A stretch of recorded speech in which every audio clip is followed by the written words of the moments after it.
Bana, mambo vipi? CEO wa Rogers Karanga tena.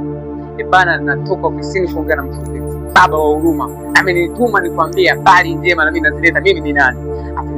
Anawashukuru sana mlioleta watoto wenu kipindi cha tusheni. Anawashukuru na matokeo mtakayoyapata, naamini sifa zote ziende kwake na kwa Mwenyezi Mungu Allah Subhanahu wa Ta'ala. Na pia anawakumbusha, ameniambia tena niwakumbushe. Amesema kwa nyinyi wanafunzi mliosajiliwa mbali, ni ambao mna matatizo sisi, mnataka muishi karibu na nyumbani, ambao mnataka muishi hostel kama nyumbani. Yaani unaishi hostel lakini kama uko nyumbani kwenu. Uongozi mzuri, lakini pia ufuatiliaji wa mwanafunzi mmoja mmoja. Amenituma, amesema hizo huduma zipo form 5 na form 6 kwa mwaka mmoja. Na hajaishia hapa, akasema Roja usiishie hapo, kawaambie tena. Akasema kuna nyie mnaohitaji kujiendeleza upande wa kompyuta, yani zile inaitwa computer course, miezi 3 tu.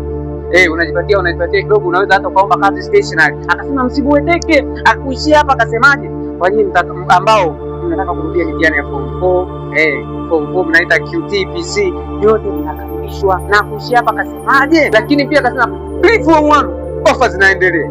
Wanafunzi watatu wa kwanza huenda mtapewa kila kitu, kahudumiwa kila kitu kwa ada yenu tu. Unahudumiwa kila kitu, kwa t-shirt, utavaa nini, kila kitu.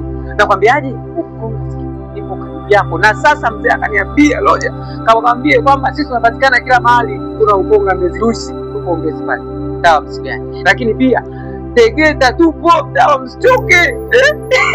Yaani popote ulipo sisi tupo, ushindwe wewe tu. Lakini pia akasemaje, unapiga. Lakini pia namba ziko hapo, piga muda wote. Kama hujanielewa mimi, utapata maelezo safi kutoka reception safi, mapokezi.